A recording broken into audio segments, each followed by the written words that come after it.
Sleep has become the newest obsession in the wellness world. We have seen anywhere from juice cleanses to detoxes to parasite cleanses, and now we have this thing called Sleepmaxxing. It's a trend where people layer on every sleep hack possible. Anything from mouth taping to red light therapy to cooling blankets to magnesium cocktails, all in the name of a better night's sleep. But here's the thing, not every sleep hack is safe. So in this video, we're going to break down all the sleep hacks that are trending right now. And we're going to dive into the science behind Sleepmaxxing. Which hacks actually work and which hacks could actually be detrimental to your health. How we can build our own natural sleep cycle, balance out our hormones, and support our nervous system. Hi, my name is Dr. Tamitha Davis. I'm a naturopath doctor, and today we're going to dive deep into this topic because it is literally blowing up the internet. Let's start with the basics. Why is sleep so important for healing our body? When we sleep, our body runs on maintenance mode.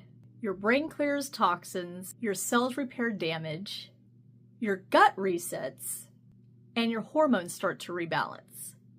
Poor sleep can raise cortisol and affect your other hormones. It has a huge effect on progesterone, testosterone, and estrogen. It slows down your digestion and it increases inflammation in your body. Sleep isn't optional self-care, it is our biological way of healing.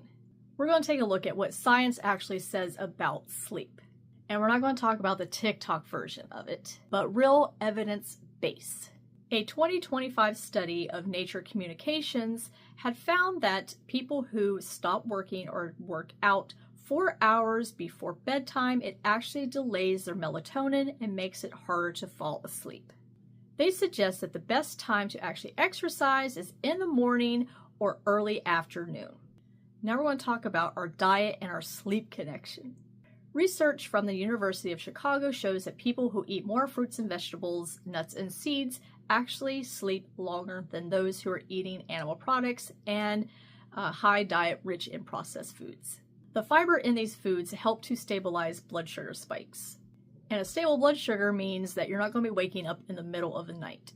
Now we're going to talk about metabolic regulation. Studies are showing that our metabolism and our circadian rhythm are actually tightly linked together. So when we eat late or spike our blood sugar before bedtime, it can delay our sleep and shorten our deep sleep time.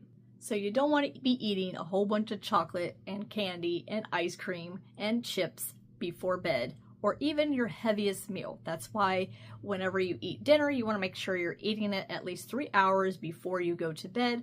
Preferably, I would say more closer to 5 hours. Now we're going to talk about our sleep hygiene. Harvard researchers suggest that we keep our room dark and cool, sticking to a consistent sleep schedule, and minimizing the amount of blue light you're exposed to before bed. So we need to shut off our phones and turn off our TVs. Okay, so let's break down these viral hacks that you all haven't seen, and let's figure out which ones are real and which ones are just hype. Mouth taping. Now this may sound good if you have a partner who likes to snore in the middle of the night. A 2025 Verywell Health review has found that there is little to no evidence that this actually works. And it may actually be dangerous for those who have nasal blockages or sleep apnea. Getting blue light glasses or red light therapy. Evidence does support that limiting our blue light exposure, as I mentioned before bed, greatly improves your sleep quality. So turn off the phone and turn off the TV, read a book, and enjoy some nice maybe yoga or meditation time. And red light therapy or amber lighting actually helps to release melatonin. So it is beneficial to expose yourself to red light or amber color lights. Magnesium mocktails or sleep drinks. Magnesium glycinate and L-theanine does help to calm your nervous system and helps you get some sleep at night. However, a lot of these sleep mocktails are loaded with a lot of sugar, which that's going to kind of be counterproductive. The same goes with these melatonin gummies. There's too much sugar in there, it's going to spike your blood sugar and it's going to be counterproductive. Cold rooms or weighted blankets. Keeping your room between 60 to 67 does show benefits in helping you to fall into a deeper sleep. Weighted blankets may actually help you to reduce anxiety. I did find this. I like to be all snuggled up. I like to have layers of blankets on me. However, I do get hot in the middle of the night, so that's why it's very important for me to keep my room cooler. But it may not be for everybody because some people may feel like they're being suffocated, so you may have to experiment with the weighted blankets. Sleep trackers are wearables, like a watch. Now these can raise awareness, but don't get obsessed with them. Some experts warn people that being obsessed with tracking your sleep and things may actually raise anxiety. So this means that you're stressing more about the data than you are worried about relaxing. So the takeaway from that is if it sounds too extreme or complicated, it's probably not worth investing in. And you don't need 10,000 devices to help you sleep like a baby. Alright, so let's talk about some other natural ways to help your body to calm down and help you sleep better. Do a wind down ritual. I've already mentioned some of these where we turn off our TVs, turn off our phones, and read a book. Meditation, yoga, stretching, doing some humming, or just kind of doing a little massage for yourself. Not that massage.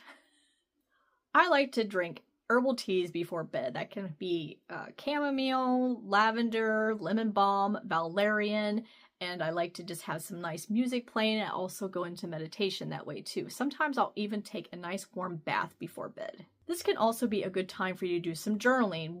Do some deep breathing to help stimulate your vagus nerve, making sure your room is staying cool, and invest in some blackout curtains. I have blackout curtains, I have blackout blinds, and I have regular blinds because I want it to be dark in my room.